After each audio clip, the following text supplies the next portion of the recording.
Hola Ana, Hola Camila, ¿cómo hola, estás? bien, ¿y tú cómo estás? Bien, buenos días. Buenos días, ¿cómo te terminó de ir? Bien. ¿Y con tu celular qué te pasó, Ana? No, me raparon el bolso, Ay, no, entonces, ¿sabe qué? Con las cuerditas colgando. ay, no digas, ¿y en dónde estabas? Estaba caminando, estaba en la calle, pero bueno, Ay, Ana, pero menos tienes mal. tu Sí. billetera y todo, ¿no? ¿Cómo dices? Tu billetera y todo, me imagino. Solo tenía la cédula, Y bueno, afortunadamente. afortunadamente. Solo tenía la cédula y el celular, no tenía nada más. No, pues claro. Entonces, pero bueno, pues no pasó nada más de eso, entonces pues no es Pues grave menos tampoco. mal, ¿no? Exacto, No, solo un aparato. sí, exactamente. Pero bueno, entonces te cuento. Esta licencia, como viste, solo cuando yo te di como el rol de panelista, Ujú. puedes hablar, ¿sí? En este momento, si quieres compartir pantalla o si quieres poner video, lo puedes hacer porque ya te puse como coanfitrión.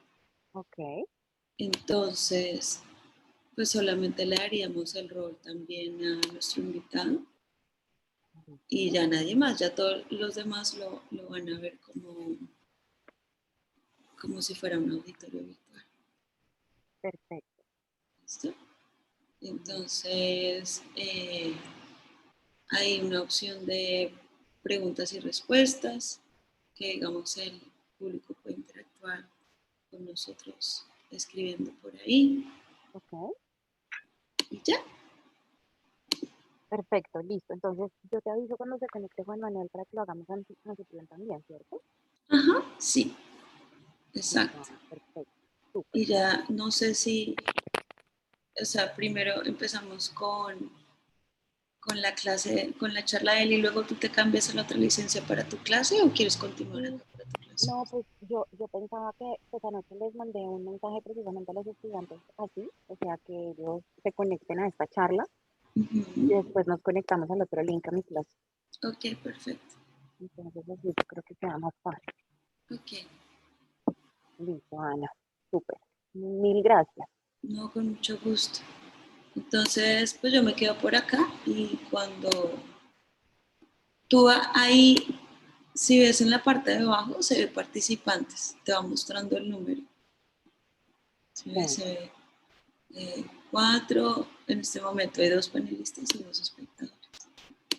Ah, listo, listo, Entonces tú perfecto. puedes ahí mirar y O sea, Juan Manuel seguramente se va a conectar como espectador, ¿cierto? sí, Y lo pasamos a panelista. exactamente. Listo, súper. Entonces yo apenas él se conecta, apenas lo vea, te aviso. Listo.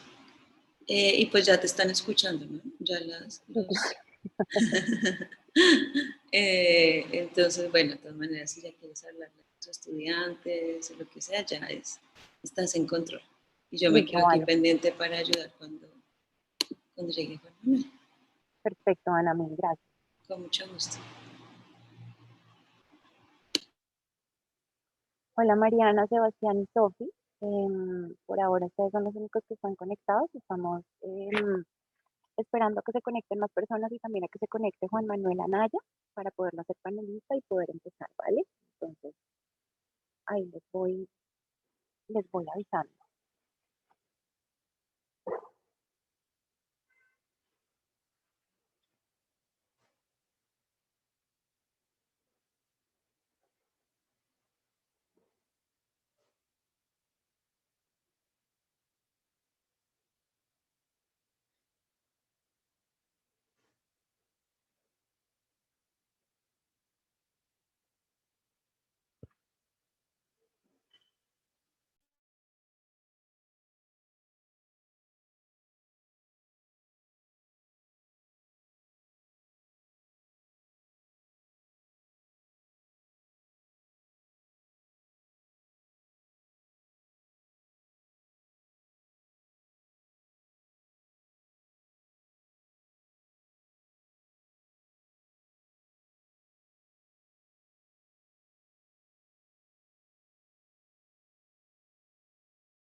Hola a todos, buenos días. Hola Juan Manuel. Ana, ya llegó Juan Manuel. Si me ayudas, porfa, a pasarlo a panelista. Listo, ya bien.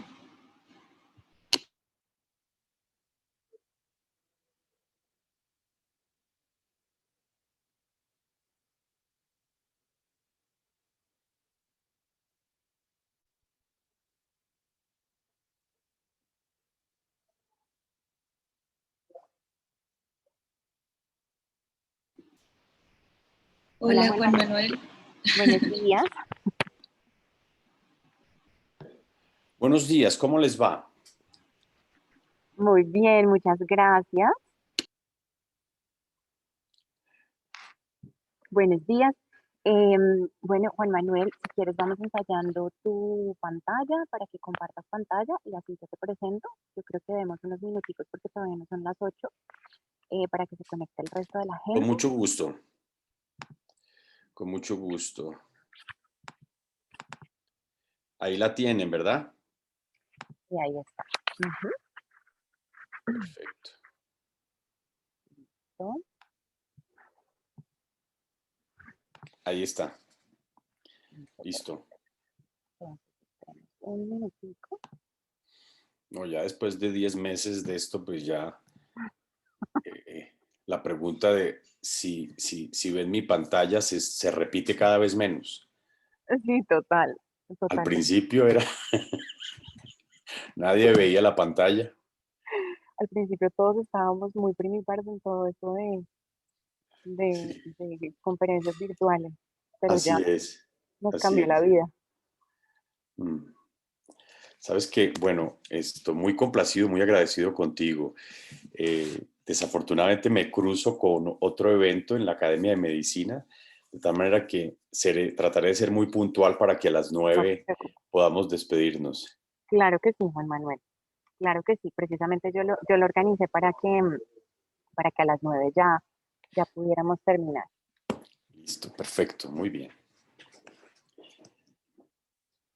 Esperemos 2 minuticos más, a ver.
¿El minuto de silencio inicial a la conferencia es por algún motivo especial?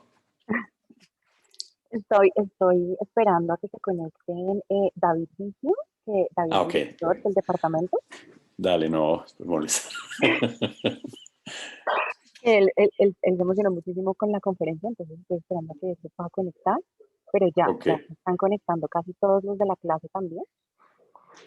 perfecto. ¿A qué semestre le vamos a hablar? Perdóname. Bueno, muchos son estudiantes de maestría en ingeniería biomédica y otros son estudiantes, algunos metieron la clase en pregrado en microbiología, Ah, ok. o sea, tenemos microbiólogos, ingenieros biomédicos, y creo que biólogos. Maravilloso, ¿no? Muy bien, muy bien. Listo.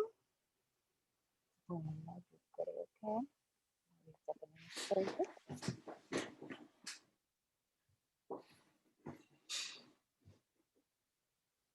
Esperemos un minutico más y iniciamos.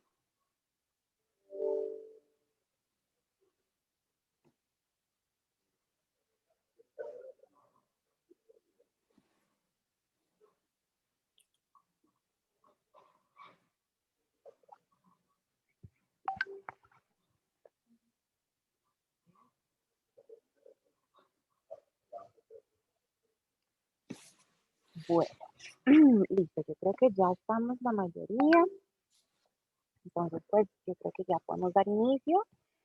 Bueno, listo. Hola a todos, muy buenos días, bienvenidos a este espacio en la clase de diseño molecular de vacunas para maestría en ingeniería biomédica. Hoy decidimos hacer este espacio público porque tenemos un invitado muy especial, Juan Manuel Anaya. Juan Manuel es director del CREA, el Centro de Estudios de Enfermedades Autoinmunes de la Escuela de Medicina de la Universidad del Rosario. Juan Manuel tiene una amplia trayectoria en el estudio de enfermedades autoinmunes, pero también ha liderado varias iniciativas pues ahora en la pandemia con el tema del coronavirus. Dentro de las iniciativas, pues está, por ejemplo, PC COVID o terapia de plasma de pacientes convalecientes.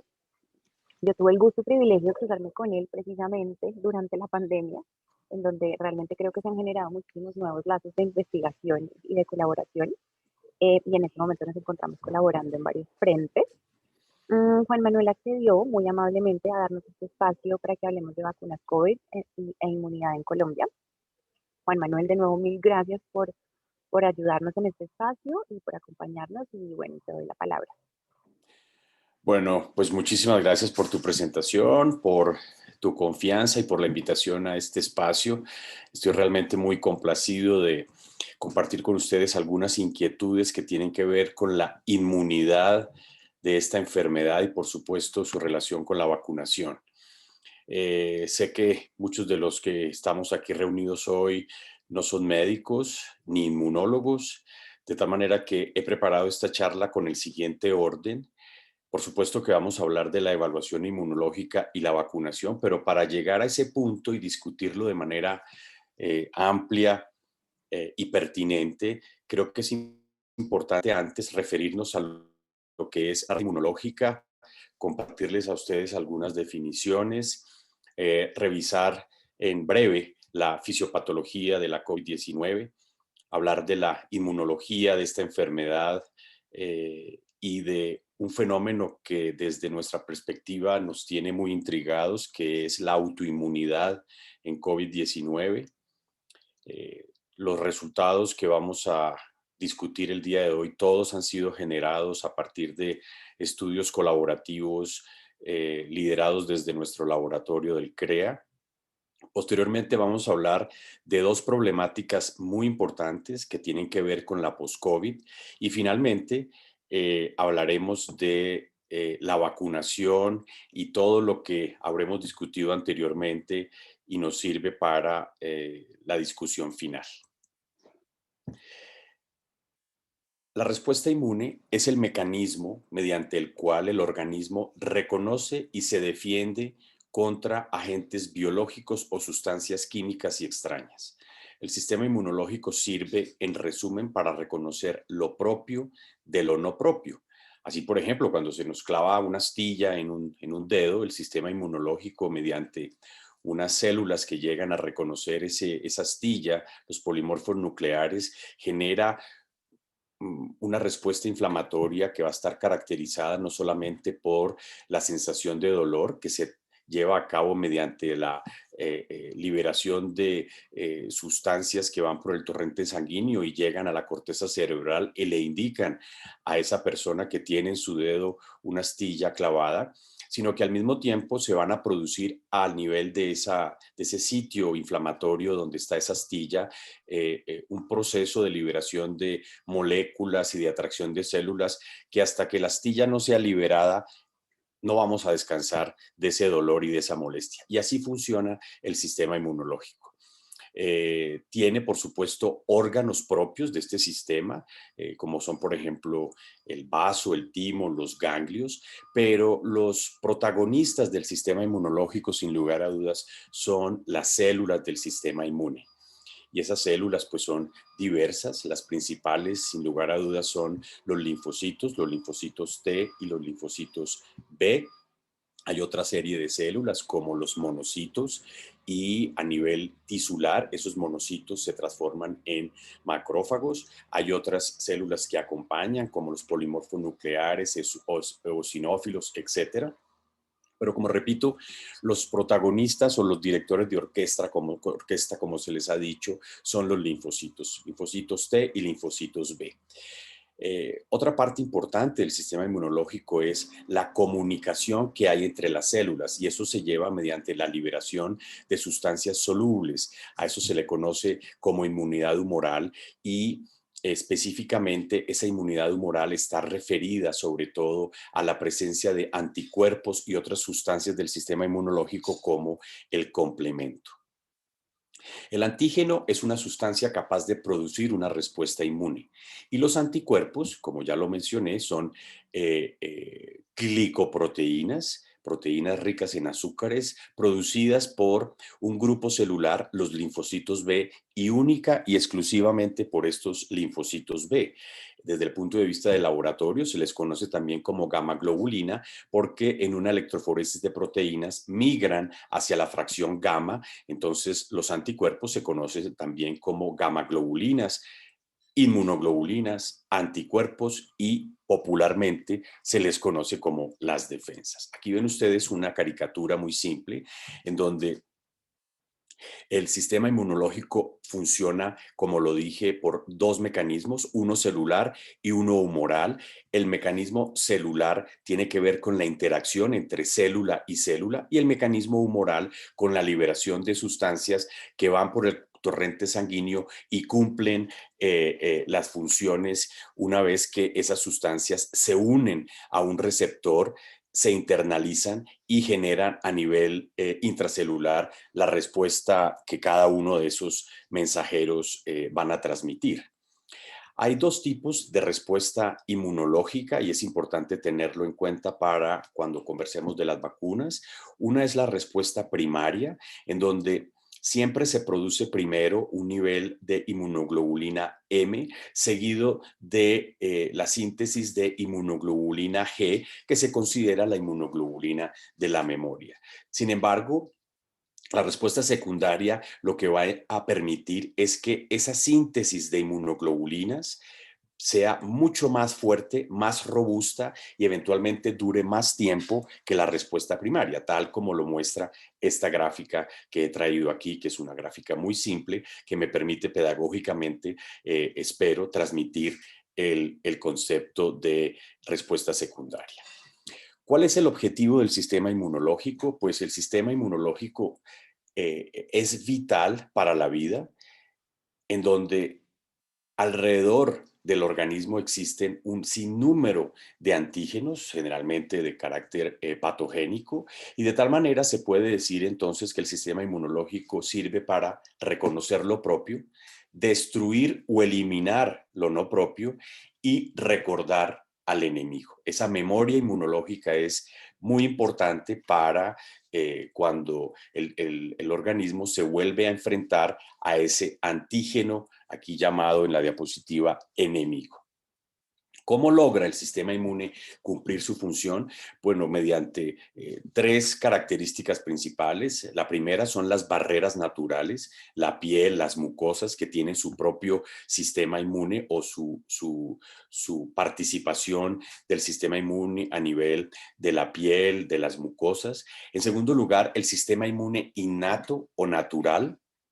Y en tercer lugar, el sistema inmune adquirido o llamado también adaptativo. Hasta aquí una breve introducción muy simple de lo que es el sistema inmunológico.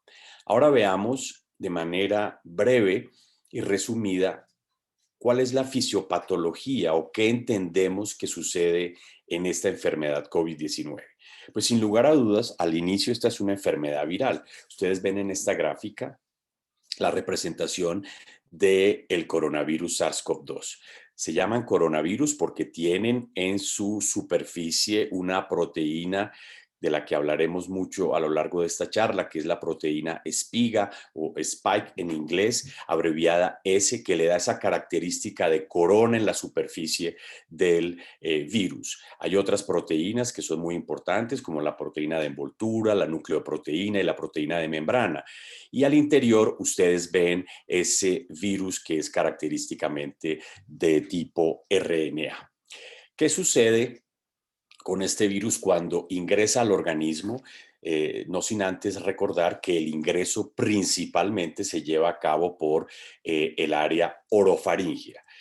Una vez que el virus ingresa a esa área orofaringea y llega a tanto los pulmones como a otros órganos que ahora voy a mencionar, esas proteínas S de la superficie se van a unir a un receptor. Este es un mecanismo biológico paradigmático. No hay efecto celular sin que haya un receptor. Y en este caso, el receptor del virus es la enzima convertidora de la angiotensina 2, abreviado AC2, que ustedes lo ven aquí en amarillo, en lo que representa una superficie celular.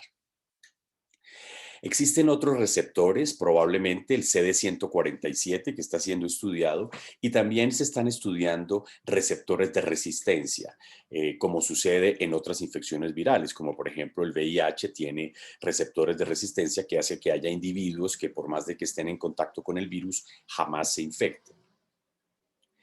Este mecanismo de unión a su receptor no funciona solo, necesita de una serina proteasa transmembrana de tipo 2, abreviado TMPRSS2, que ustedes la ven acá, que se une y escinde el receptor AC2. Y en ese proceso, como lo ven en la mitad de la figura, la proteína S se activa.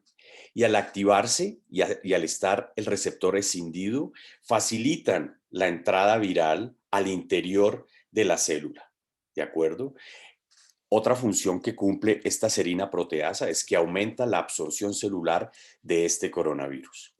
Y esa es una clásica reacción viral que va a durar algunos días mientras el virus genera, una vez ha infectado al organismo, una respuesta hiperinflamatoria, que es la segunda parte de la historia de esta enfermedad.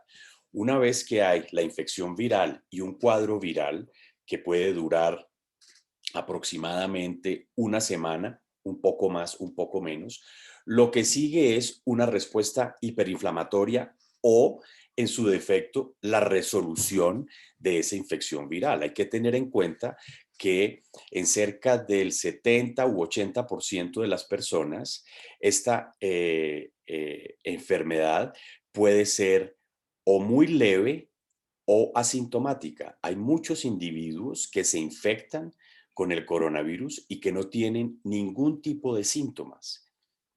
Esos son la mayoría. Hay otro grupo que se infecta, ustedes lo ven aquí en la parte derecha de la gráfica, y que tienen síntomas muy leves y que se pueden curar solos. Esa es la historia natural que hemos aprendido de esta enfermedad. Pero hay aproximadamente entre un 20 a 30% de personas que no logran eliminar ese virus ni controlar esa enfermedad viral que mencioné, y lo que generan es una respuesta inflamatoria patológica, anormal, que genera enfermedad, ¿de acuerdo? Y esa respuesta inflamatoria, que está caracterizada por una neumonía viral, por síntomas constitucionales y compromiso sistémico, se da porque, desafortunadamente, la respuesta inmune contra el virus es deficiente. Hay una disminución de esos leucocitos, tanto linfocitos T como linfocitos B, y hay una síntesis muy aumentada de unas moléculas del sistema inmune que se llaman quemoquinas. Las quemoquinas son sustancias que sirven para atraer células al sitio inflamatorio, de tal manera que esa liberación de quemoquinas va a estar seguida por la llegada a ese sitio inflamatorio, entiéndase en el pulmón, de linfocitos T, de linfocitos B y otro tipo de células que a su vez van a generar un sinnúmero de sustancias inflamatorias llamadas citoquinas. Estas citoquinas se clasifican en aquellas que son deleterias y que se conocen como proinflamatorias, y aquellas que sirven para contrarrestar esa inflamación, que se conocen como citoquinas antiinflamatorias. Pues bien, no existe, una vez que se lleva a cabo este proceso patológico, una homeostasis, una regulación de este proceso inflamatorio, y lo que hay es un exceso de citoquinas proinflamatorias sobre esas citoquinas antiinflamatorias que no logran controlar ese estado hiperinflamatorio que se conoce como el síndrome de tormenta de citoquinas. Y ese síndrome que mencionaremos más adelante, como todo síndrome, es un espectro que va desde leve a muy severo. Hay pacientes que tienen cuadros inflamatorios moderados, mientras hay otros que tienen cuadros inflamatorios muy severos. En este diagrama, que es tomado de un artículo que publicamos el año pasado en el Journal of Autoimmunity, que es acceso abierto y ustedes lo pueden consultar, nosotros quisimos mostrar cómo ese proceso inflamatorio se correlaciona de manera muy cercana con lo que se observa en la clínica. Aquellos pacientes que son asintomáticos, que no tienen mayor respuesta inflamatoria, o aquellos pacientes leves, aquellos pacientes que tienen síntomas moderados como fiebre, tos, dolor de garganta, dolores musculares, dolor de cabeza, en algunos casos cuadros diarreicos, que se pueden mejorar y que se pueden aliviar solos, porque el sistema inmunológico logra controlar esa infección viral y ese estado hiperinflamatorio no progresa hacia lo que hemos llamado este síndrome de tormenta de citoquinas, en donde los pacientes pues tienen muchas más complicaciones, tienen compromiso sistémico, la fiebre persistente, la tos, un cuadro de neumonía severo con compromiso de los dos campos pulmonares, y en algunos de estos pacientes, desafortunadamente, un porcentaje que puede oscilar alrededor del 5 al 10%, el cuadro progresa hasta un cuadro de síndrome de dificultad respiratoria mayor con compromiso multisistémico, hepático, renal, etcétera, y en muchos casos desafortunadamente ocasionando la muerte, cuya tasa sigue siendo alta. Tenemos tasas de mortalidad que están alrededor del 2%, tanto a nivel de Colombia, quizás un poquito más, como a nivel mundial. Afortunadamente, desde el punto de vista clínico, contamos con marcadores que nos permiten identificar tempranamente cómo van progresando estos pacientes o cómo se van aliviando en su defecto. Esos marcadores son marcadores clásicos de inflamación, proteína C reactiva, velocidad de sedimentación, la interleuquina 6, que se usa cada vez más frecuentemente en el laboratorio, láctico deshidrogenasa, el dímero D, que ayuda mucho a identificar pacientes con riesgo trombótico, que es la tercera fase que voy a mencionar ahora, y la ferritina, que es un marcador de inflamación muy importante en estos pacientes y que refleja el estado de activación de unas células que se conocen como macrófagos y la apoptosis que se está llevando a nivel tisular en estos pacientes. Esa respuesta hiperinflamatoria está seguida o sobre la misma se sobrelapa una tercera fase, que es una actividad procoagulante, característica de esta enfermedad. Y esa actividad procoagulante es mediada tanto por una respuesta inflamatoria muy severa como por mecanismos autoinmunes. Y aquí esta palabra la comienzo a introducir porque ustedes van a ver a lo largo de la charla cómo la autoinmunidad es muy importante en la COVID-19. Y finalmente está la cuarta etapa o fase de esta enfermedad, que es el daño tisular, principalmente en el pulmón, por supuesto, pero igualmente en otros órganos. La razón es muy simple. Este AC2, el receptor para el virus, no solamente está en células pulmonares, sino que se encuentra también en otros tejidos, como por ejemplo el tracto digestivo, desde la esfera orofaríngea hasta el colon descendente, en el riñón, en el corazón y, qué no decir, en el sistema nervioso central, así como en los vasos sanguíneos y en la piel. Lo que quiere decir que es esa la principal razón por la cual los pacientes con COVID nos han enseñado que el compromiso de esta enfermedad prácticamente puede afectar todos los órganos. De otra parte, en función de esa respuesta hiperinflamatoria, de ese síndrome de tormenta de citoquinas, puede haber complicaciones sistémicas asociadas a ese estado hiperinflamatorio. Hasta aquí el resumen general de lo que creemos entender de la fisiopatología de esta enfermedad. Veamos ahora cómo se comporta esa respuesta inmunológica contra el coronavirus. Pues valga la pena mencionar acá que la respuesta inmunológica es mayor en pacientes con síntomas severos que en pacientes con sintomatología leve. Este es un punto que es bien importante para considerar cuando hablemos de la vacunación. Lo que ustedes ven en esta figura, tomada del clásico artículo de Ogba y colaboradores, es cómo la respuesta humoral, es decir, anticuerpos, en este caso IgG, contra la proteína S y en particular la subunidad S1, he olvidado mencionarles que esta proteína S tiene dos subunidades, S1 y S2, esa respuesta humoral IgG es mayor en aquellos pacientes que tienen enfermedad severa comparado con aquellos que tienen enfermedad leve o moderada, tanto IgG como IgA.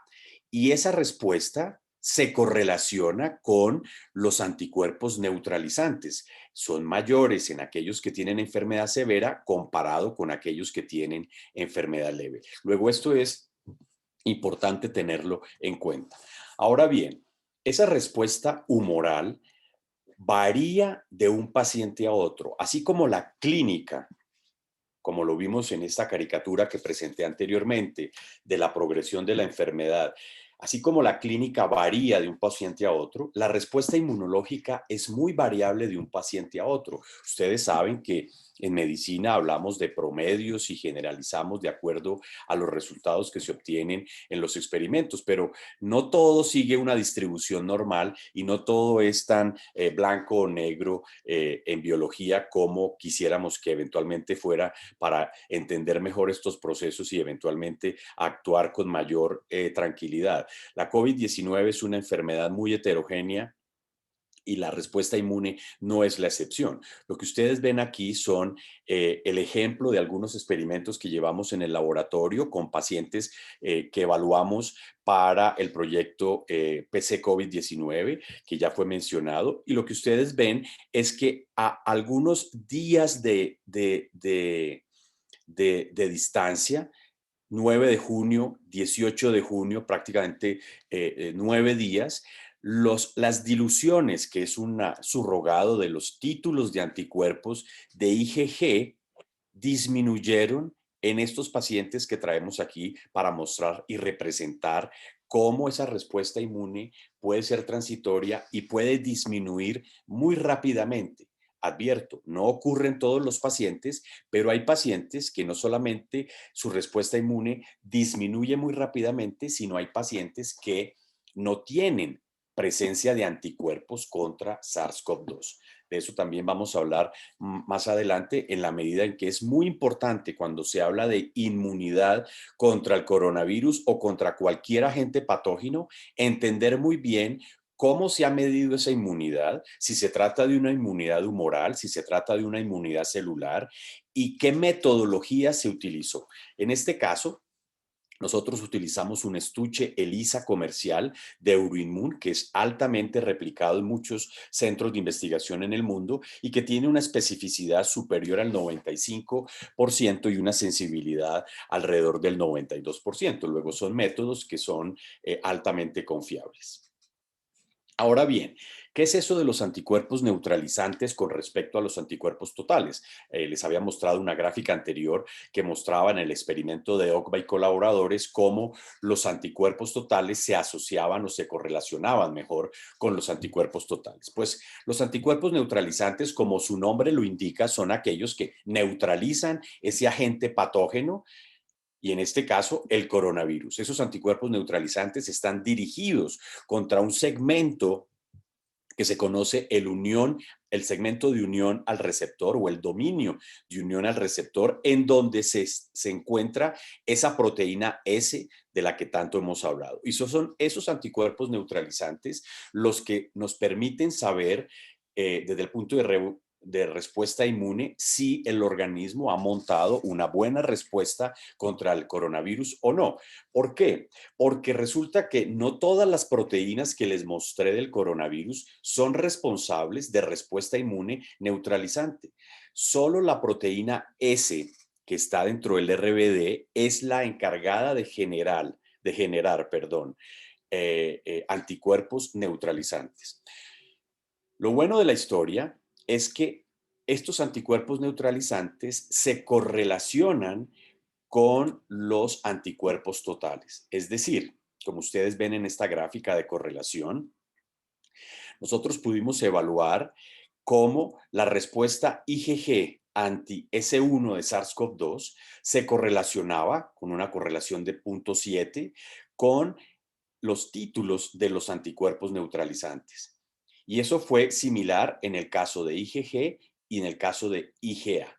¿De acuerdo? Luego ese es un punto muy interesante porque eso implica que para conocer la inmunidad, por lo menos humoral, contra el coronavirus, no es necesario siempre medir anticuerpos neutralizantes siempre y cuando se tenga un método altamente específico y sensible que mida anticuerpos, ya sea totales, hay métodos para medición de IgG, IgM e IgA aún, o anticuerpos con isotipo específico IgG o IgA. ¿Por qué lo menciono? Porque hacer anticuerpos neutralizantes exige una metodología un poco más robusta que la que se exige para hacer anticuerpos totales. Los anticuerpos totales se pueden hacer generalmente por métodos de inmunoensayo tipo ELISA, mientras que los anticuerpos neutralizantes se necesita contar con el virus o en su defecto con un pseudovirus, con una línea celular, contar con áreas de laboratorio de alto nivel de seguridad y no todos los laboratorios cuentan con esta infraestructura. De tal manera que, si lo podemos resumir, como está en esta diapositiva, la respuesta humoral contra el coronavirus inicia tempranamente, hacia los 5 o 14 días ya se observan anticuerpos en suero.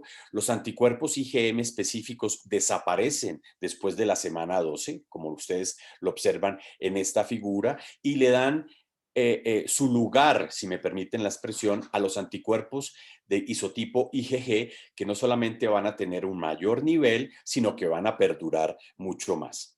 Hay un aspecto interesante y es que algunos investigadores han mostrado que existe una reactividad cruzada entre la nucleoproteína de los coronavirus anteriores con respecto al coronavirus actual. Y eso ha permitido especular cómo la respuesta inmune en los niños que han tenido previamente cuadros gripales inducidos por coronavirus endémicos, que es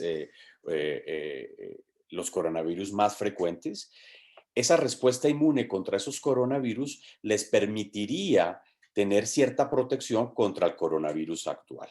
Hay quienes lo han señalado así y hay quienes no lo han encontrado así.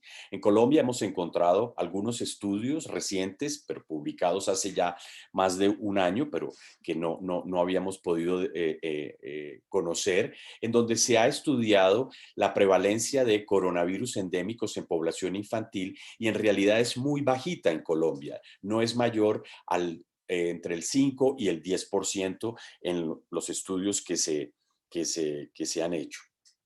De tal manera que este es un punto para tener en cuenta. De otra parte, como se esperaría en los adultos mayores, esta respuesta inmune contra coronavirus endémicos se ha perdido porque generalmente esta infección por coronavirus endémicos ocurre más en los niños o en los jóvenes, ya en los adultos es muy poco probable, de tal suerte que eso explicaría en contraparte, por qué en los adultos mayores la respuesta inmune no logra eliminar el coronavirus actual, el SARS-CoV-2. Pero como dije, son nociones que algunos las han señalado, otros no las han señalado. Lo cierto y lo bueno de la historia es que la respuesta inmune hasta la fecha, se sabe, dura por lo menos 6 meses. Es muy probable que la respuesta inmune al SARS-CoV-2 dure varios años, como dura la respuesta inmune a los otros coronavirus. Recuerden que este no es el primer coronavirus y que hay mucho conocimiento acumulado de la respuesta inmune a los previos coronavirus y se sabe que la respuesta inmune a los coronavirus previos puede durar entre 2 y 7 años. Luego, creería que esta no será la excepción y lo que muestran los estudios a la fecha es que la respuesta inmune por lo menos dura 6 meses, como lo vamos a ver más adelante en un estudio de Dan y colaboradores. Ahora bien, insisto en este punto porque es muy importante, la diversidad de los métodos utilizados en los estudios de seroprevalencia y la ausencia de uno universal para la detección de anticuerpos contra este coronavirus hace que la comparación de los resultados sea difícil e inexacta. Y nadie mejor que ustedes como ingenieros biomédicos o los que escuchan esta charla de hoy para entender muy bien que cuando juzguen o estudien o se discutan los temas de inmunidad contra coronavirus y contra cualquier circunstancia patológica, es muy importante tener en cuenta qué método se utiliza para evaluar esa inmunidad, porque no todos tienen la misma especificidad ni la misma sensibilidad. Veamos cómo se comporta esa respuesta inflamatoria en los pacientes que pudimos evaluar en nuestro estudio. Para eso les voy a contar que pudimos evaluar controles prepandémicos que venimos siguiendo en una cohorte de individuos sanos en el CREA. Pacientes que se habían recuperado, que tenían más de 14 días de haber sufrido la COVID-19 y que por 2 pruebas moleculares resultaron negativos para la infección con este SARS-CoV-2 y pacientes que estaban hospitalizados en condición severa, no crítica, con COVID-19 activo. Lo que ustedes ven en este mapa de calor es cómo existe una diferenciación en la expresión de un panel de citoquinas proinflamatorias y antiinflamatorias que pudimos hacer en el laboratorio mediante tecnología de citometría de flujo. Cuando estos resultados los llevamos al análisis estadístico, observamos lo siguiente.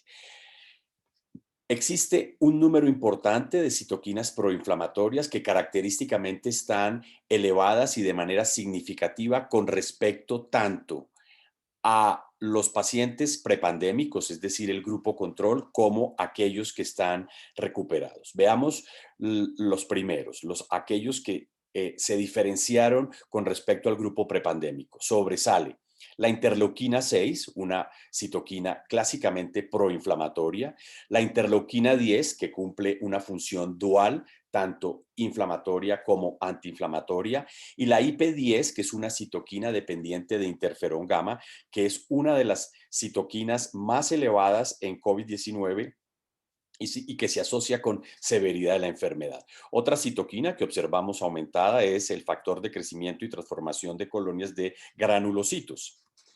Ahora bien, otras citoquinas muy importantes en esta enfermedad corresponden a el CSF, el factor estimulante de colonias de granulocitos y macrófagos, la interleuquina 2, el MSP1, otra citoquina dependiente de interferón gamma, el interferón alfa, clásico interferón tipo 1 de respuesta inmune innata, y la interleuquina 8. Sobre todo la observamos esta última en pacientes convalecientes. Es bien interesante cómo la respuesta inflamatoria mediada por interleuquina 8 es una de las que más tarda en recuperarse.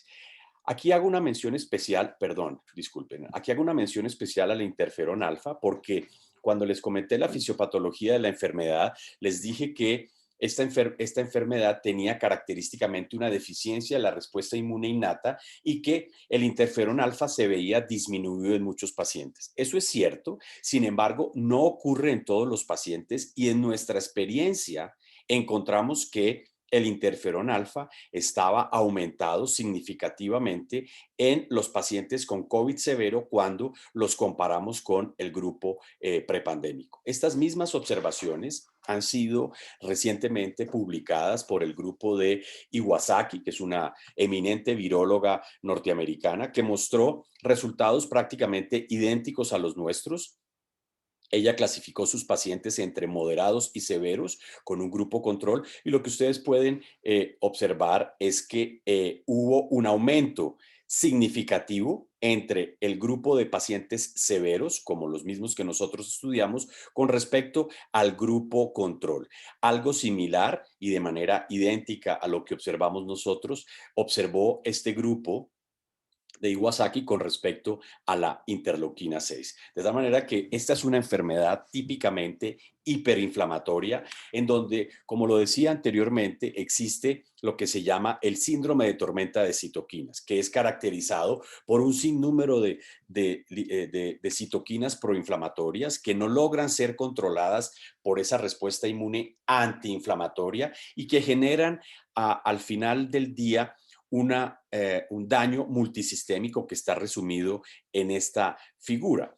No sin antes recordar una vez más que siendo un síndrome, hay pacientes que tienen cuadros inflamatorios leves o moderados y otros que lo tienen muy severo.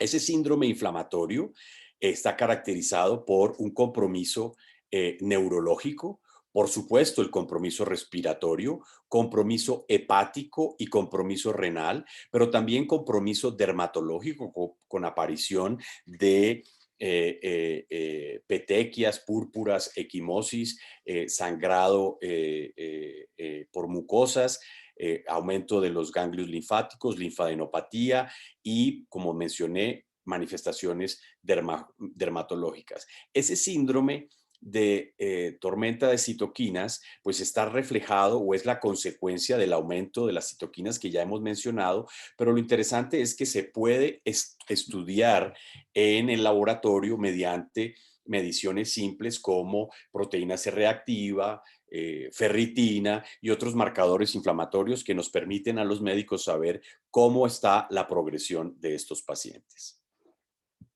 Veamos ahora la parte celular, cómo se comporta esta enfermedad desde el punto de vista de respuesta inmune celular.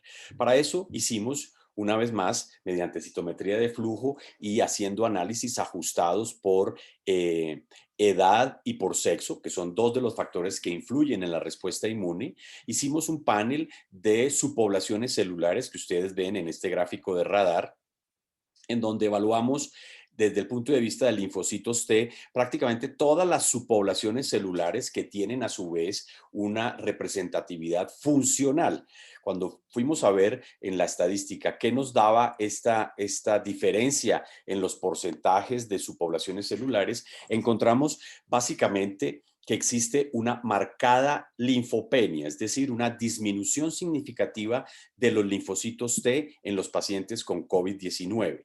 Y esa linfopenia tiene a su vez algo un poco contradictorio, y es que si bien los linfocitos T están disminuidos, los linfocitos T CD4 y CD8 están activados. Estos marcadores CD4 y CD8 sirven para diferenciar funciones celulares de los linfocitos, siendo los linfocitos CD8 más conocidos como citotóxicos y los linfocitos CD4 más conocidos como ayudadores o tipo helper.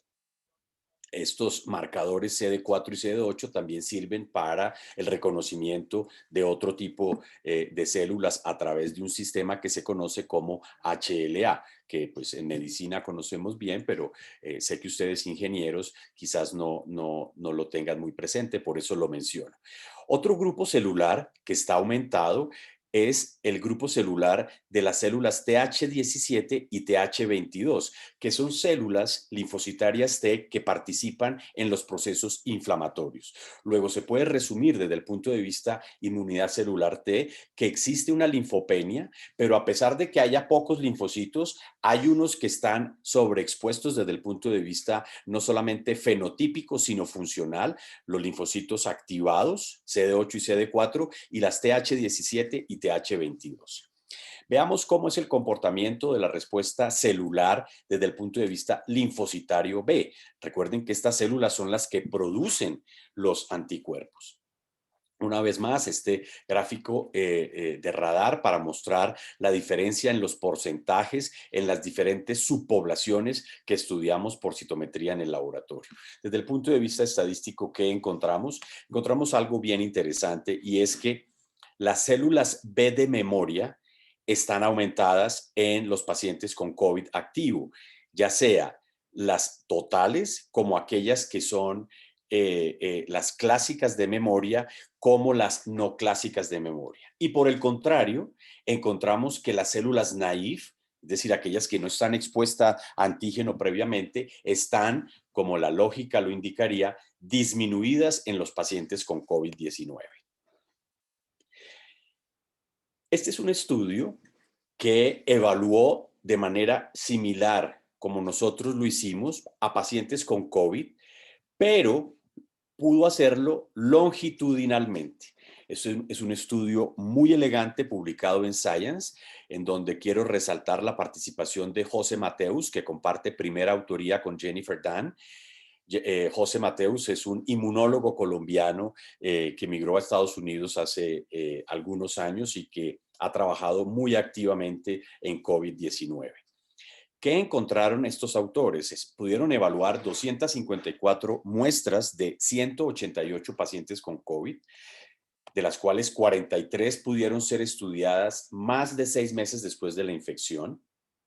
Observaron que la respuesta IgG contra proteína S fue relativamente estable durante más de 6 meses. Ustedes lo pueden ver acá, ¿de acuerdo? En esta parte superior de la gráfica derecha. Que las células B de memoria específicas eran más abundantes a los 6 meses que al inicio de la enfermedad, lo que es explicable. Y ustedes ven en la gráfica derecha izquierda cómo ese porcentaje de células B de memoria va aumentando y luego se estabiliza. Es decir, al principio no son muchas, pero luego alcanza un nivel importante que se mantiene estable a lo largo del tiempo de estudio. ¿De acuerdo? Ahora, la cinética de los grupos celulares no fue idéntica en todos los pacientes y esa es parte de la heterogeneidad de la respuesta inmune. El mensaje positivo de este estudio, que es el que se cita cada vez más ahora, es que la respuesta inmune por lo menos es robusta y duraría al menos los 8 meses después de la infección. ¿Por qué 8 meses? Porque fue el tiempo de estudio de este experimento, pero si se hubieran estudiado pacientes hasta 10 meses, muy probablemente se hubiera encontrado una duración de la inmunidad mucho más prolongada. Para resumir hasta aquí la historia, hemos visto cómo esta es una enfermedad inmunológica con una franca respuesta hiperinflamatoria. Hemos visto cómo la respuesta humoral está presente, pero puede ser variable y es proporcional a la edad y a la severidad. Hemos visto cómo los linfocitos se disminuyen, hay una linfopenia marcada, pero al mismo tiempo hay una activación linfocitaria y poblaciones linfocitarias inflamatorias, TH17 y 22. Esa disminución de los linfocitos T, tanto CD4 como CD8, podría usarse como indicador de predicción de gravedad y pronóstico en estos pacientes. La respuesta inmune celular induce, una vez más, linfopenia, ya lo hemos dicho, pero hay sobreactivación y agotamiento de las células T. Y el aumento de linfocitos B de memoria y disminución de las células B naïf es una característica de la enfermedad. Y finalmente, como lo mostró el artículo de Dan y colaboradores, la respuesta inmune al coronavirus es prolongada, al menos 8 meses y quizás mucho más. Habiendo dicho esto, pasemos al otro aspecto que nos llama mucho la atención y es el fenómeno autoinmune de esta enfermedad. Voy a pasar rápidamente estos aspectos que son puramente clínicos. Estas 2 diapositivas tenían que ver con enfermedades autoinmunes, que quizás no sea específicamente el tema de hoy, para concentrarme en esta y mostrarles a ustedes los 3 argumentos por los cuales, sin lugar a dudas, existe una participación autoinmune muy importante en la COVID-19. En primer lugar, sepan que se han encontrado enfermedades autoinmunes temporalmente asociadas con infección por SARS-CoV-2. ¿Cuáles? Síndrome de Guillain-Barré, citopenias autoinmunes, disminución de las plaquetas, disminución de los glóbulos rojos. Lo primero se llama trombocitopenia autoinmune, lo segundo, anemia hemolítica. Un síndrome que se caracteriza por trombos en áreas inespecíficas, tanto venosas como arteriales, que es el síndrome antifosfolipídico y que está mediado por unos anticuerpos que llevan el mismo nombre, anticuerpos antifosfolípidos. Se ha observado también una enfermedad multisistémica en niños que se ha considerado ser similar a la enfermedad de Kawasaki, pero que cada vez aprendemos que no es tan parecida a la enfermedad de Kawasaki. Luego, esta es una evidencia muy importante para considerar que hay algo de autoinmunidad que genera estas enfermedades en estos pacientes infectados con coronavirus. Pero hay algo muy intrigante. se han observado anticuerpos contra interferón tipo 1, interferón alfa, en pacientes severos con COVID-19. Y no solo contra interferón tipo 1, sino contra el receptor del virus, el AC2. Y esos porcentajes son importantes y más importante todavía es que estas asociaciones se han a su vez asociado con pacientes críticos y en algunos casos con mortalidad.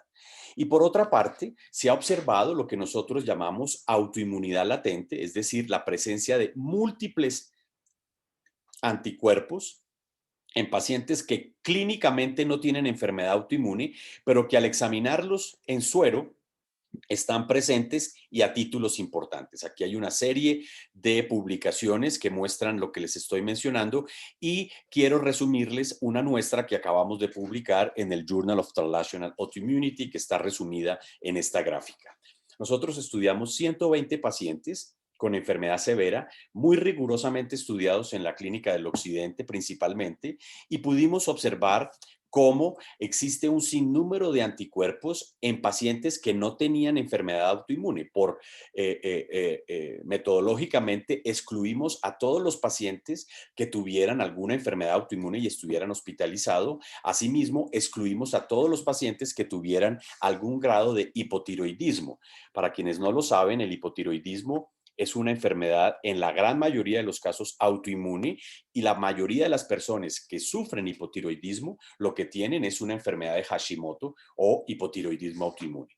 Habiendo hecho esta aclaración, encontramos que la prevalencia de estos anticuerpos puede ser tan alta como el 60% y principalmente encontramos anticuerpos antinucleares, factor reumatoide y unos anticuerpos que son característicos de la artritis reumatoide que se conocen como anticuerpos antipéptidos cíclicos citrulinados, abreviados CCP3, 3 porque es la tercera generación. También observamos anticuerpos antifosfolípidos y anticuerpos tiroperoxidasa, que es característico de la enfermedad autoinmune tiroidea. Hicimos un análisis de clústeres y encontramos que había 3 clústeres, ¿de acuerdo? Ilustrados aquí en verde, en amarillo y en rojo. El tercer clúster en verde, caracterizado por la presencia de anticuerpos antifosfolípidos conocidos como beta-2-GP1 del isotipo IgM, anticuerpos antinucleares y principalmente factor reumatoide como anticuerpos anti-TPO, ese clúster se caracterizó por tener mayor severidad, estancia hospitalaria y enfermedad crítica, y de manera muy intrigante observamos cómo la concentración de uno de esos anticuerpos antifosfolipídicos, anticuerpos anticardiolipina, el isotipo IgG, se asoció con probabilidad de ventilación mecánica, es decir, intubación o muerte. De tal manera que existe una autoinmunidad muy marcada en los pacientes con COVID-19 que exige que haya mucho más investigación al respecto y que sobre todo estos pacientes, una vez dado de alta, sean estudiados para lo que se conoce como la post-COVID, que es el tema que voy a tratar a continuación. En la medida en que, si bien hemos visto hasta ahora ¿cuál es la fisiopatología de esta enfermedad? Hemos visto cómo la mayoría de los pacientes infectados se resuelven solos y no les pasa nada, pero hay un porcentaje que son graves y que pueden llegar a cuidados intensivos y fallecer. Hemos visto que es una enfermedad que produce muchas citoquinas proinflamatorias con un síndrome conocido como síndrome de tormenta de citoquinas y hemos visto cómo desde el punto de vista celular hay unos linfocitos que se disminuyen, otros que aumentan, pero que la inmunidad en general afortunadamente parece ser prolongada. Si bien hemos visto esto, lo que no hemos visto es qué pasa cuando el paciente sale del hospital o cuando es dado de alta, es decir, cuando se está en su casa 14 días y ya puede volver a su trabajo normal, o cuando se está en el hospital 2, 3 semanas, a veces más desafortunadamente, y vuelve a su casa. Eso se conoce como la COVID prolongada o el post-COVID, que son los problemas más importantes a los que nos vamos a enfrentar y en donde la vacunación y el estudio de la inmunidad juega un papel muy importante. ¿Cuáles son los problemas a los que nos vamos a enfrentar? El problema número uno es el COVID prolongado, es decir, aquellos pacientes que supuestamente terminaron su enfermedad, pero que siguen enfermos. Estas son dos gráficas. La primera es tomada del British Medical Journal, en donde hay una explicación muy completa para los médicos de cómo seguir a estos pacientes y una clasificación algo arbitraria, como todas las clasificaciones, en COVID posagudo, cuando es mayor de 3 semanas, y COVID crónico, cuando es después de 12 semanas. Clasificación que nosotros personalmente no estamos utilizando porque es muy difícil poder discernir desde el punto de vista interrogatorio cuánto lleva un paciente enfermo en realidad. Ahora bien, esta gráfica de la derecha lo que muestra son los principales síntomas que perduran después de que el paciente se ha recuperado. En la línea 0 es eventualmente la recuperación del paciente, hacia la izquierda los síntomas agudos y hacia la derecha los síntomas crónicos del post-COVID o el COVID prolongado, que para términos semánticos corresponde realmente a lo mismo. Ustedes pueden ver que estos pacientes pueden quedar con una fatiga muy importante y que el porcentaje no es menor, cercano al 60%, con dolores articulares, con síntomas secos, resequedad en los ojos y en la boca y con dolores musculares. Estas 4 características las resalto porque desde el punto de vista de mi especialidad, que es la reumatología, estamos viendo cada vez más pacientes en post-COVID que tienen estos síntomas que sugieren una enfermedad reumatológica, pero que se trata es de una manifestación tardía de la COVID-19. Este es el resumen de una publicación de Carvalho Schneider recientemente, en donde observó que 2/3 de los pacientes con COVID leve o moderado, no necesariamente pacientes que habían estado severos en la unidad de cuidados intensivos, presentaron hasta 2 meses después síntomas característicos de la enfermedad, como pérdida del olfato, pérdida del gusto, dificultad respiratoria o una fatiga muy importante.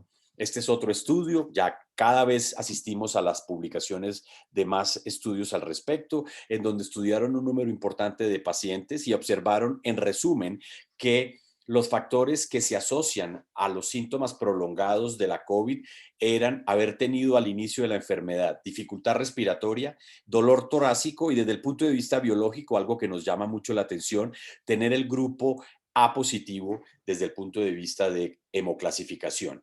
De manera curiosa, la lumbalgia fue un factor protector. En este estudio, desafortunadamente, no se tuvo en cuenta el tratamiento de los pacientes, que puede ser también una variable para conocer la post-COVID.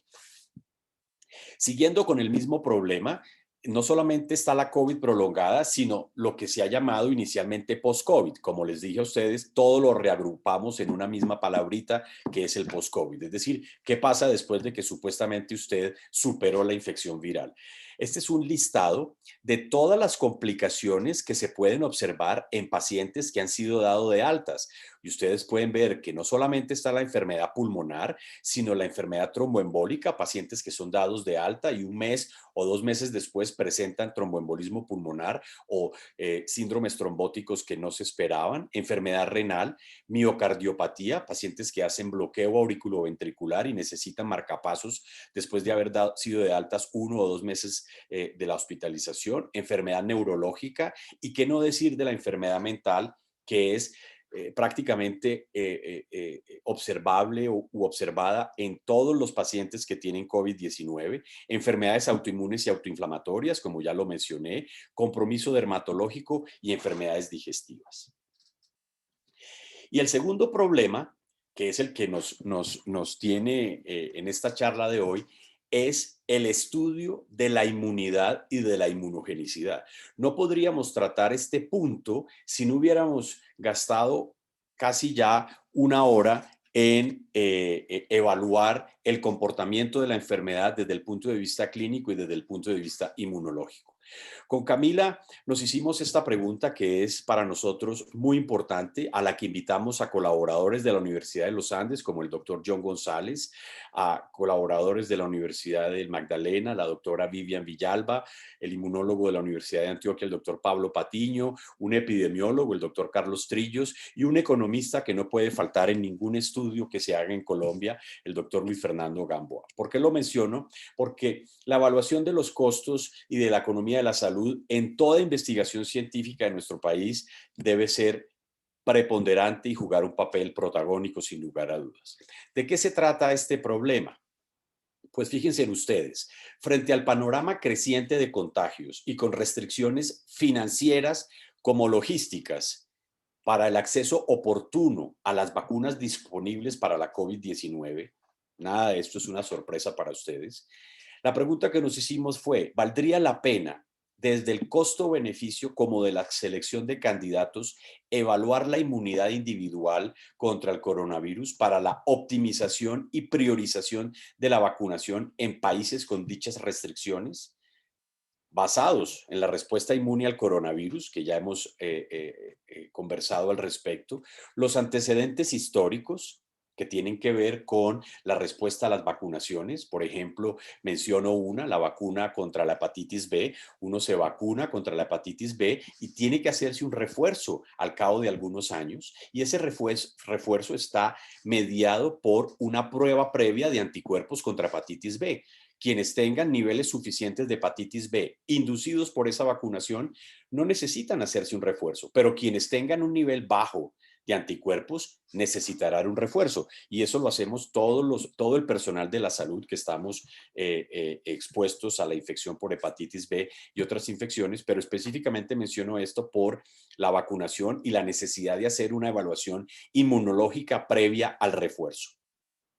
Y por otro lado, las condiciones del país. Yo realmente no sé la fase 2 cuándo va a llegar a llevarse a cabo. En la medida en que esa fase 2 que contempla la etapa 4 y la etapa 5 parecería va a estar lográndose a final del año o al próximo año. De tal manera que van a haber más contagios, cada día más contagios.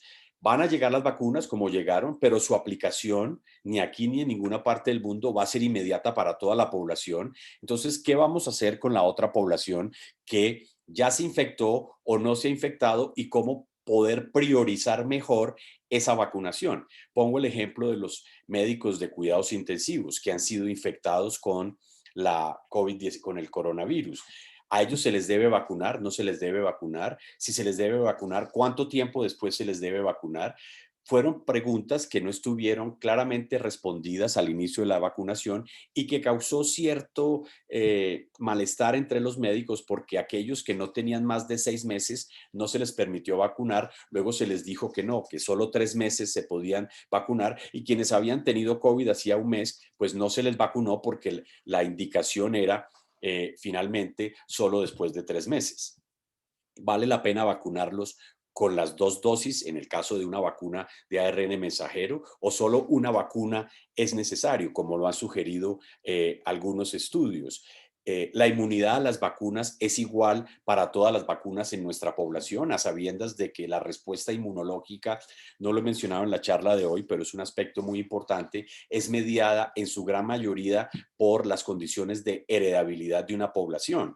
Entiéndase por heredabilidad qué tanto de un fenotipo, qué tanto de un rasgo es mediado por esa varianza genotípica que todos tenemos, que es población específica.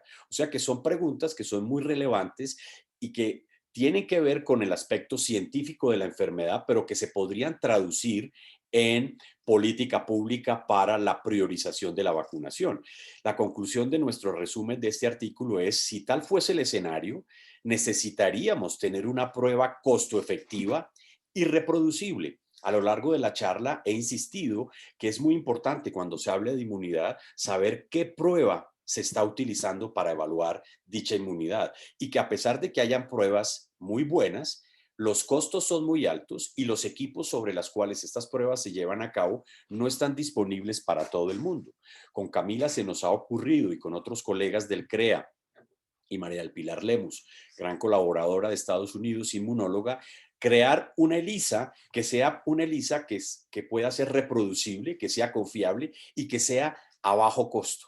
Para darles a ustedes una idea, queridos ingenieros, el kit que nosotros usamos para la evaluación de la inmunidad humoral contra el coronavirus, el estuche comercial que usamos, por más bueno que es muy costoso. Cuesta cada estuche 4.500.000 pesos. Eso no se lo puede pagar un laboratorio para hacer estudios poblacionales grandes. De tal manera que esa es la pregunta.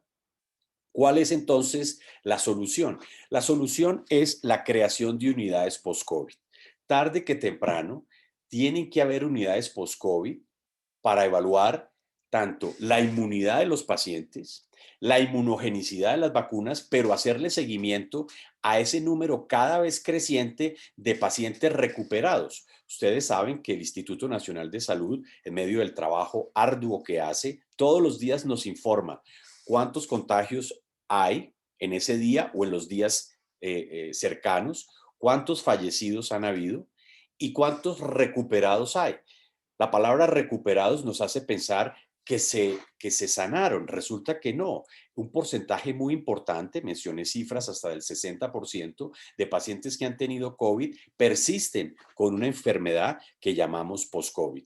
Estos autores del Hospital San Rafael de Milán fueron los primeros en mencionar la necesidad de unidades post-COVID y afirman en este artículo publicado en Acta Biomédica que el seguimiento continuo de los pacientes podría dar una respuesta a las numerosas preguntas sin resolver sobre lo que viene después de esta pandemia y más allá. Esto ayudará a los médicos y a los investigadores a establecer estrategias para afrontar futuras pandemias y desarrollar a su vez estrategias preventivas y terapéuticas para condiciones hiperinflamatorias similares. Esa es la solución que nosotros queremos proponer y que tiene que ver obligatoriamente con la evaluación de la inmunidad contra el COVID prolongado. Termino con esta reflexión que seguramente ustedes conocen y que compartirán conmigo. Hemos asistido a una infodemia durante esta pandemia y hemos asistido quizás a un desperdicio enorme de recursos públicos. Pero no solo eso, sino hemos asistido a una enorme paradoja. Las vacunas son el fruto del apoyo financiero al conocimiento y a la tecnología. Como lo hemos mencionado en algunas charlas anteriores y discusiones que hemos tenido con Camila también, las vacunas de ARN mensajero no se descubrieron, la tecnología no se descubrió el año pasado. Venía utilizándose y ensayándose desde hace aproximadamente 10 años. Lo mismo, la tecnología de adenovirus, la tecnología de péptidos también se utilizó, qué no decir de las vacunas atenuadas y otro tipo de tecnologías para las vacunas. Lo que hubo ahora en este último año fue creer en la ciencia, creer en el desarrollo científico e invertir recursos en ese desarrollo científico. ¿Cómo es posible que en menos de un año se haya logrado más de 5, 6, 7 vacunas contra el coronavirus y todavía no tengamos la vacuna contra el SIDA ni la vacuna contra la malaria? Esa es una reflexión de fondo que seguramente las agencias financiadoras se han hecho. ¿Qué decía Adela Cortina en Ethic, una revista española bien interesante? Adela Cortina, filósofa, pensadora, decía: se invierte muy poco dinero en investigación científica, se necesita potenciar la investigación científica enormemente. Pongamos los recursos al servicio de la investigación científica y de la educación. Es lo que nos puede ayudar en estas emergencias y lo que nos puede hacer fuertes. Hay que hacer un llamamiento a invertir en investigación y en educación. Como suelo decir, eso sucede allá.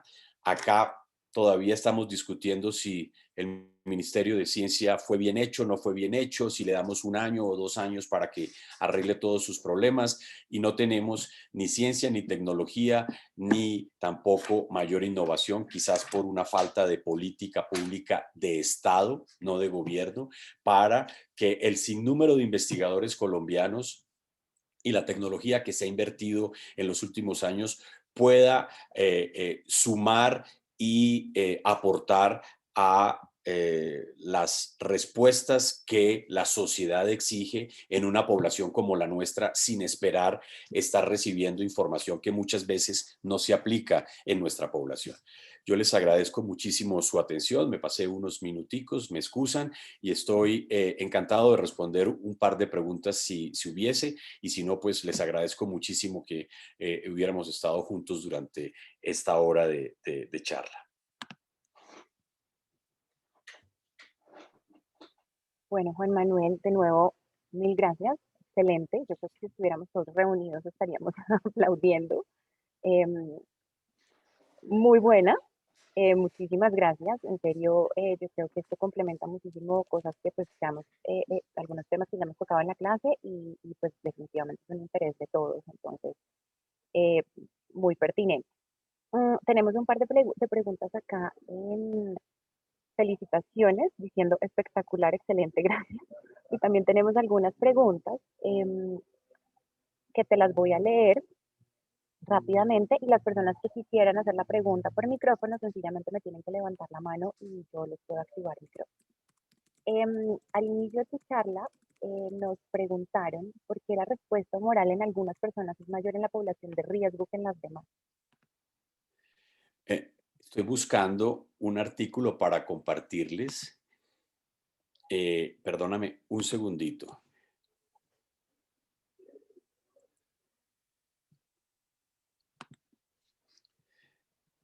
Ya. La pregunta tiene que ver con el por qué hay mayor población de riesgo que otra. Dice, ¿por qué la respuesta moral en algunas personas es mayor en la población de riesgo que en las demás? Sí, Dice cuando anónimo. se habla de población de riesgo, tal vez lo que quiere preguntarse es por qué la respuesta inmune es mayor en aquellos que tienen mayor severidad y en los adultos, ¿de acuerdo? Exacto, sí. Eso lo entiendo así. Esa es una observación que se ha repetido múltiples veces y tiene que ver precisamente con esa pérdida de la respuesta inmune contra la infección viral. Les conté que en el 80%, quizás un poco menos, esa respuesta inmune era lo suficientemente robusta para eliminar al virus. Desafortunadamente no hay muchos estudios en pacientes asintomáticos. Esos estudios valen oro, porque cómo se comporta el sistema inmune en aquellos pacientes que eliminan el virus son muy difíciles de hacer porque esos pacientes casi nunca consultan y pues hay muy pocos estudios al respecto.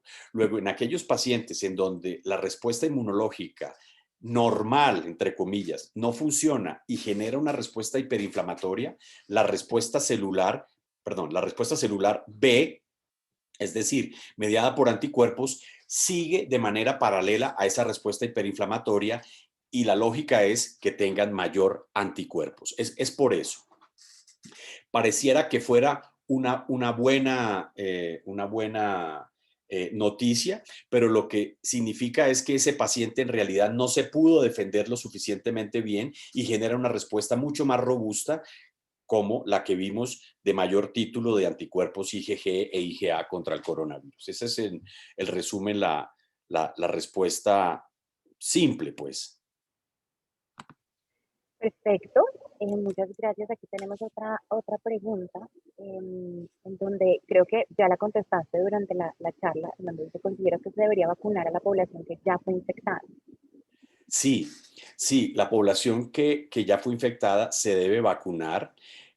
No mencioné algo que es muy interesante para eventualmente no ser alarmista, pero hay un aspecto en esta infección que es la reinfección. Uno se reinfecta desde el punto de vista clínico. Reinfección es un término clínico que tiene un componente, por supuesto, de laboratorio y de molecular. Cuando uno habla de reinfección, significa que se curó de una enfermedad y le volvió a dar una enfermedad infecciosa.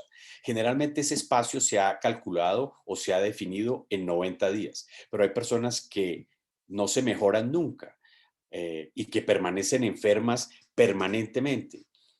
existe la posibilidad de que haya todavía pruebas de PCR positivas prolongadas. Se ha dicho que pueden ser remanentes virales. Sin embargo, en algunos pacientes se ha demostrado que el virus en su totalidad por secuenciamiento persiste durante más de 2 o 3 semanas. Ojo, no es la mayoría, pero esos casos se reportan cada vez más. Lo otro es que el paciente efectivamente se haya aliviado y luego de 2 o 3 meses vuelva a enfermarse. ¿Qué explica ese fenómeno de la reinfección? Dos cosas. Primero, que el paciente ya no tenga inmunidad y se reinfecte con el mismo virus. Esa es la primera. Razón de más para poder evaluar la inmunidad en esos casos y evaluarla bien con un método específico y sensible.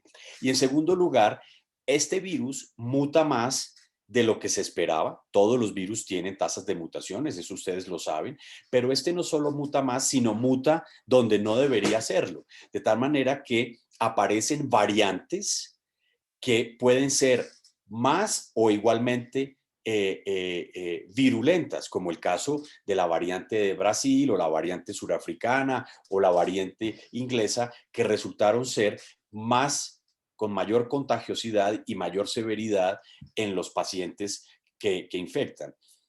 Luego, esa reinfección es muy importante tenerla en cuenta. Y los pacientes que se han infectado deben, por lo tanto, vacunarse para prevenir posibles reinfecciones, a sabiendas de que esa reinfección, como lo digo enfáticamente, es posible, porque la prevalencia es muy bajita todavía, pero todo problema grande comienza chiquito. Entonces, en realidad no sabemos qué vaya a pasar en 1 año o en 2 años con esta enfermedad. De tal suerte que, en mi opinión, todo el mundo se debería vacunar. ¿Cuándo? Es la otra parte de la pregunta. Si yo tengo una respuesta inmune todavía lo suficientemente robusta y no hay suficientes vacunas, le podría dar mi puesto a otra persona para que se vacune primero que yo y yo pueda esperar un par de meses o 3 meses. Yo creo que esa sería la lógica. Pero para eso se necesita no solo contar con un método confiable, sino con una política pública clara, precisa y persistente, que a veces no ocurre porque pues con tanta confusión o con tanta noticia nueva, los programas y la política pública en COVID-19 cambia de un día para otro. Perfecto, aquí tenemos una pregunta súper importante y es, ¿cuál es tu opinión sobre la aplicación de la vacuna en personas con enfermedades autoinmunes? Ah, buenísima pregunta. Esa sí la agradezco mucho porque tengo la respuesta. Cuando no tengo la respuesta, me parece que son preguntas muy difíciles. Pues mira, hemos creado un comité con la Asociación Colombiana de Reumatología y la Asociación Colombiana de Inmunología y la respuesta es simple. Los pacientes con enfermedades autoinmunes se pueden vacunar. ¿Quiénes no se pueden vacunar o deben esperar? Aquellos que tengan la enfermedad activa, ¿de acuerdo? Por supuesto que no se deben vacunar. Se deben vacunar aquellos que en términos médicos estén controlados o estén en remisión y se deben tener algunas precauciones con ciertos medicamentos, en particular el metotrexate y el rituximab.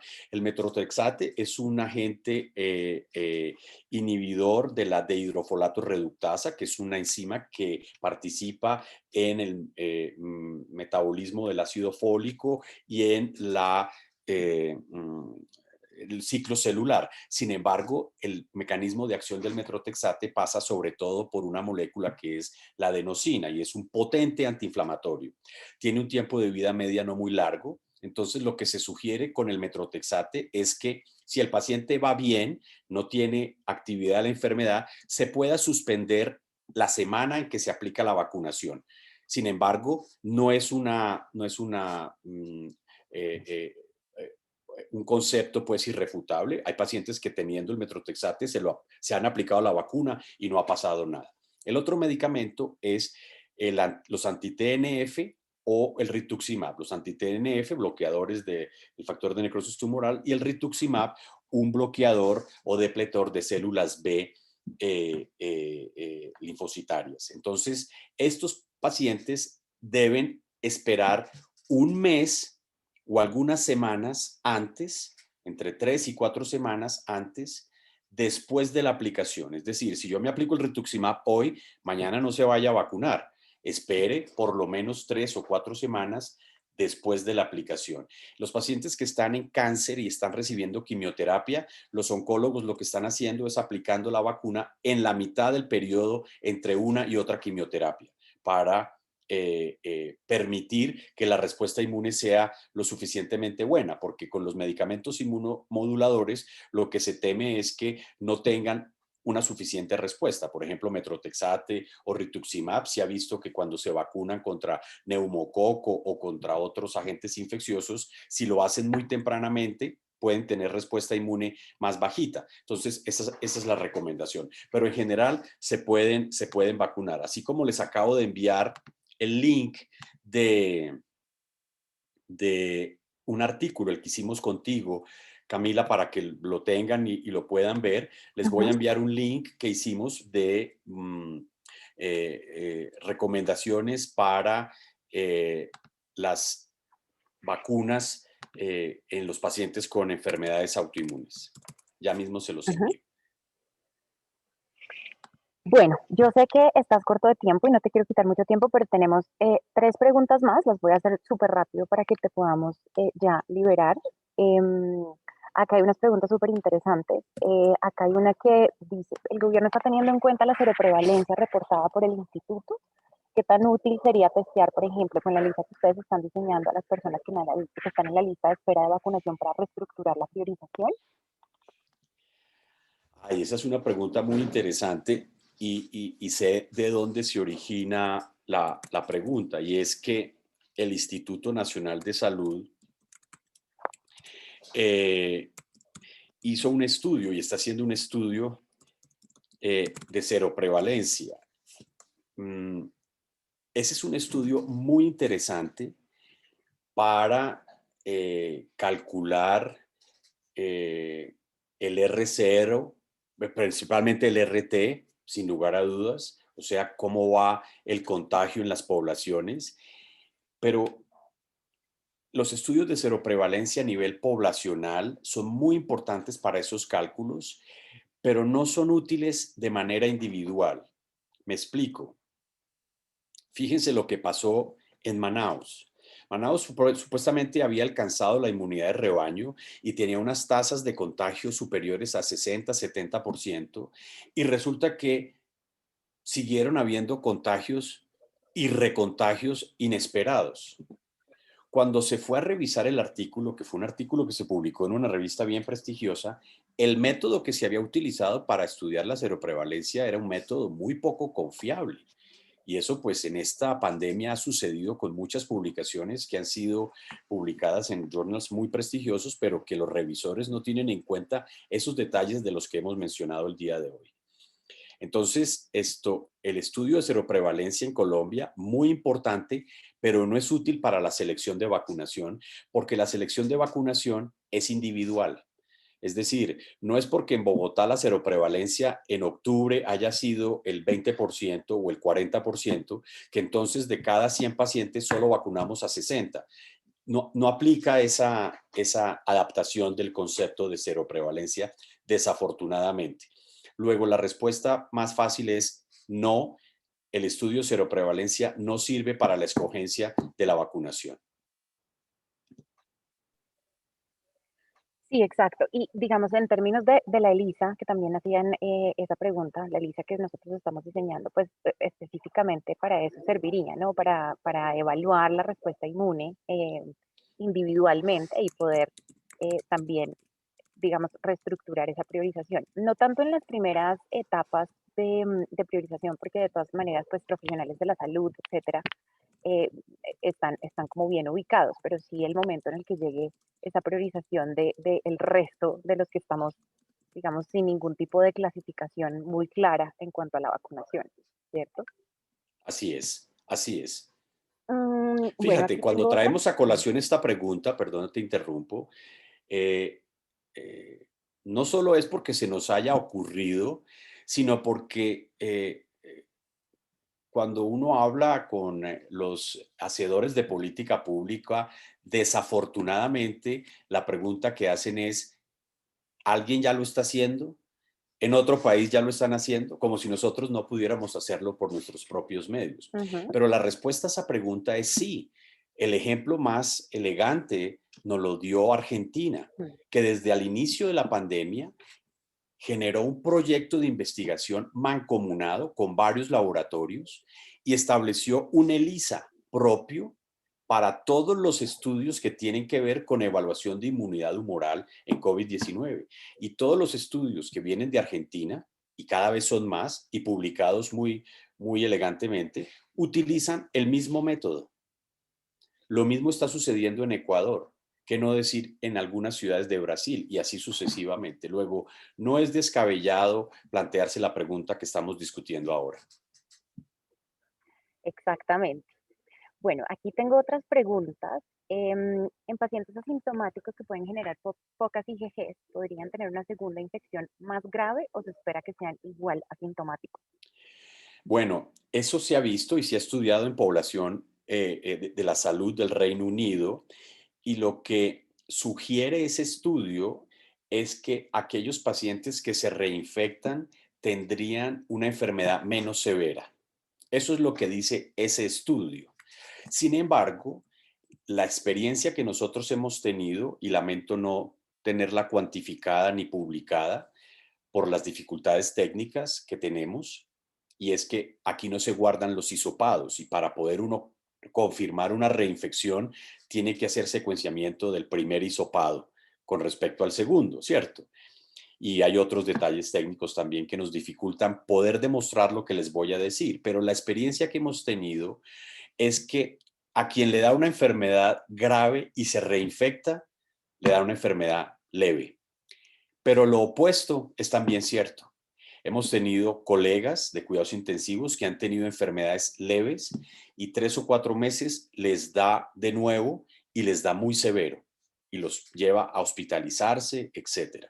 De tal manera que todo se puede ver. Esta es una enfermedad, les voy a contar históricamente, a la sífilis se le llamó durante mucho tiempo, hace decenas de años atrás, la gran imitadora, ¿cierto? Yo creo que la COVID-19 tiene la misma característica.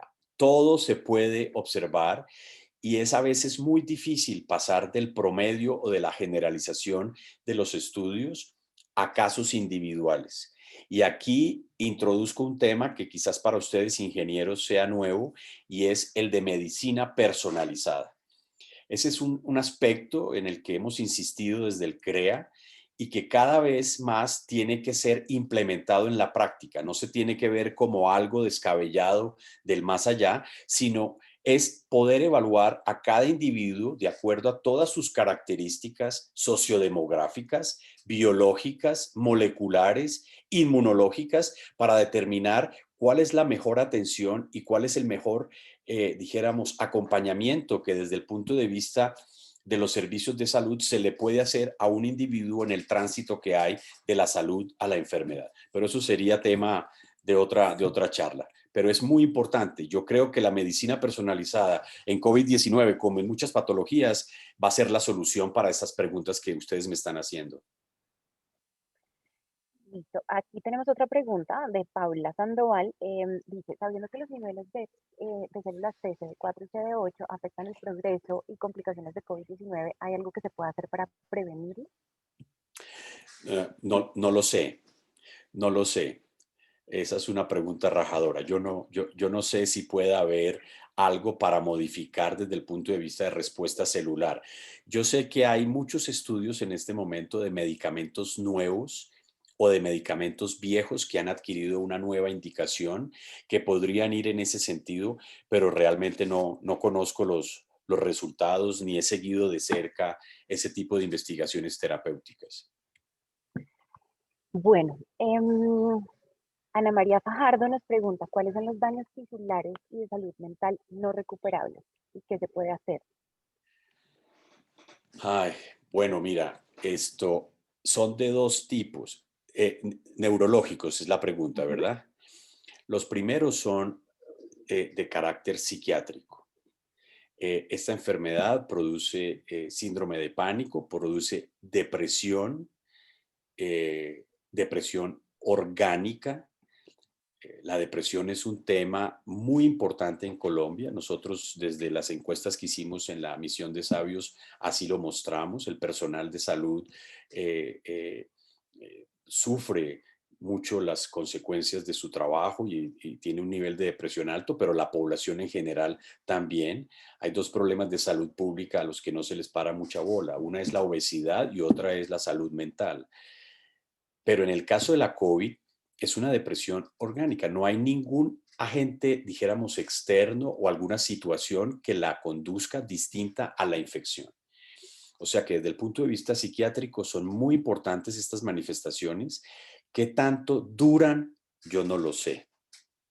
Pero desde otro punto de vista, hay lesiones orgánicas también que se manifiestan por cuadros no psiquiátricos, como por ejemplo la neuropatía periférica. Los pacientes con COVID-19 pueden hacer cuadros de polineuropatía inflamatoria que característicamente tienden a ser, en su gran mayoría, autoinmunes. Nosotros hemos visto algunos pacientes con estos cuadros, como también cuadros de focalización y cuadros de síndrome de Guillain-Barré. Entonces, esos son, dijéramos, los dos espectros del compromiso neurológico, el compromiso neuropsiquiátrico y el compromiso neurológico o, dijéramos, orgánico, si me permiten la expresión. Estamos iniciando una investigación para ver cómo se comporta la post-COVID en Colombia. Espero contarles resultados dentro de unos meses o un año, qué sé yo, cuando hayamos terminado, pero es un tema de todos los días, de todos los días. De tal manera que me parece muy importante esa pregunta. Ojalá podamos acumular datos y compartirlos. Bueno, Juan Manuel, pues esas eran todas las preguntas que teníamos. De nuevo quiero agradecerte por estar presente en este espacio. Realmente súper valioso que nos hables de esto y esperamos invitarte una vez más adelante a ver qué avances tenemos, porque sí, esto es un tema de día a día que va cambiando cada vez. Por supuesto, muchísimas gracias a Muchas ti, Camila, y gracias. pues gracias a todos y gracias por las preguntas tan inteligentes y espero que estén muy bien y que se cuiden mucho. La recomendación, doble tapabocas, no uno, doble tapabocas, distanciamiento físico, lavarse las manos y si se reúnen con alguien que sea en un parque a distancia, ambientes aireados. Claro que sí. Chao, que Muchas estén gracias, bien. Juan Hasta Manuel. luego. Mis estudiantes, porfa, se quedan, no, perdón, unos minuticos, tenemos de break, 15 minuticos, y nos conectamos por el link que les mandé por Bloque Neón en 15 minutos, o sea, a las 9:45 para seguir con la clase. Listo, muchas gracias a todos por asistir, espero hayan disfrutado este espacio y bueno, nos vemos en una próxima ocasión. Muchas gracias. Chao, Camila. Chao, Ana, gracias. Si quieren continuar la charla por este link, lo puedes hacer, como te quede más fácil a ti. Pues Ana, tenemos break. Yo creo que más bien que tengan 15 minuticos de break y ya que se conecten por el link que tenemos de clase. Perfecto. Estuvo súper interesante la charla. Sí, sí. Listo. Chao, Ana. Gracias.